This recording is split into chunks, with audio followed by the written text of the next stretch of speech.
pivote. Y vamos ya con lo que les comentábamos de Estados Unidos e Irán. En el día de hoy ya no solo ha ocurrido eso que les contaba del buque iraní y del petróleo que Estados Unidos habría descargado de ese buque y que podría vender, sino que además también hoy la atención se centra en estos dos países y en la relación que hay, que se vio mermada desde luego por lo que ocurrió en 2018 cuando Donald Trump decide retirar a Estados Unidos del acuerdo nuclear. ¿En qué momento están esas relaciones entre Irán y Estados Unidos? ¿Podrían volver a retomar la relación y por lo tanto también retomar ese acuerdo nuclear? Javier Luengo, muy buenas tardes. Buenas tardes. Momento tenso el que se está viviendo. Recuperar el acuerdo nuclear todavía sigue siendo una gran quimera para los dos países, pero alternativas hay sobre la mesa. Son 2 años los que ha habido de intentos fracasados por parte de la administración de Joe Biden para resolver ese acuerdo nuclear con Irán, el de 2015. La administración lleva trabajando desde que el demócrata aterrizara en la Casa Blanca para evitar una vuelta de tensión nuclear en esta zona del mundo, en Oriente Medio. En marzo de 2022, relativamente hace nada, en septiembre del año pasado, Teherán se negó de primeras a restaurar ese pacto con Washington. El Plan de Acción Integral Conjunto es como se le conoce, y se lanzó a pedir a los gobiernos occidentales ciertos compromisos que serían difíciles de alcanzar para tener así una excusa, al menos desde el plano político, desde el plano diplomático, para no llevar a término ese pacto nuclear con Washington. Desde entonces, Irán ha ido reprimiendo con el tiempo las protestas gubernamentales, antigubernamentales que brindó el país. Se brindó también ayuda militar directa a Rusia, con la mirada puesta en la renovación de la alianza con las capitales, y se declaró el pacto muerto con el tiempo.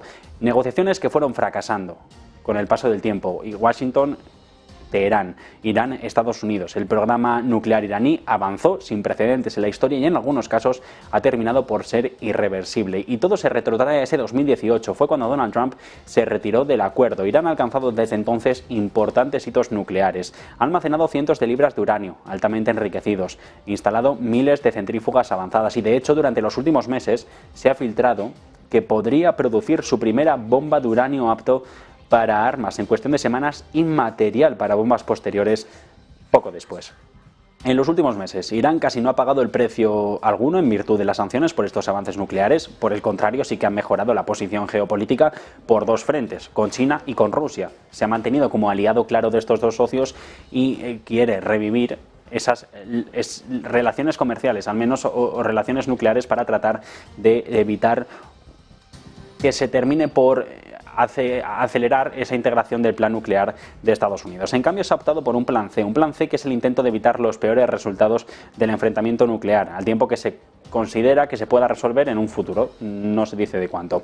Washington lo que busca prevenir a las claras es una bomba iraní, evitar la escalada arriesgada que podría surgir de una mayor presión, revivando las tensiones geopolíticas a través de un nuevo pacto que complazca a las partes. Pero es que si incluso el plan C sale adelante, tiene éxito, no se puede hablar de que no va a haber costes. Una estrategia permitirá a Irán, una estrategia así, mantener el pulso a través de su programa nuclear en lugar de sentar unas bases claras para la paz, consolidando así como potencia regional el papel de Teherán. Un deseo, una tercera vía que refleja el deseo de evitar provocar otras crisis más acuciantes, incluso después de la guerra, cuando todo esto acabe. De hecho, Irán ha sido en la práctica una de las potencias de Oriente Medio que mejor se ha sabido mover en el tablero geopolítico actual. Mantiene relaciones con China, sí, con Rusia tirantes, pero también las tiene ahí presentes, y con Washington lo que quiere hacer es deshacerse.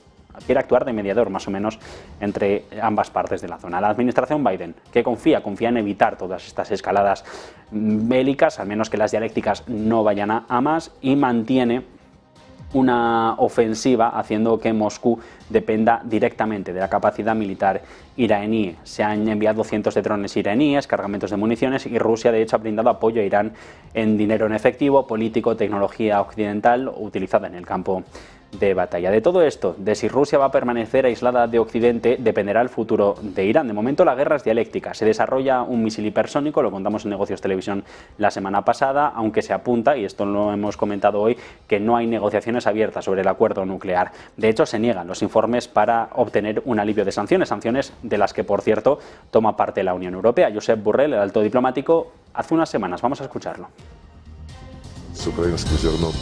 The adoption of the 8th package of sanctions against Iran for human rights violations, including the latest executions of 3 protesters, that we have condemned strongly. We condemn also the recent execution of a Swedish dual citizen. And on the other hand, there is a good news, the release of two detained European Union citizens on the 12th of May. De momento, las tensiones van a más, a la espera de que Estados Unidos comience a descargar petróleos de barcos iraníes anclados frente a las costas de Texas, que amenazan también con escalar en la guerra por estos tanques de crudo en la sombra. En 2021, Estados Unidos llegó a importar, Marta, 2 millones de barriles iraníes, que vendió después de incautar un petrolero enfrente de las costas de Emiratos Árabes Unidos.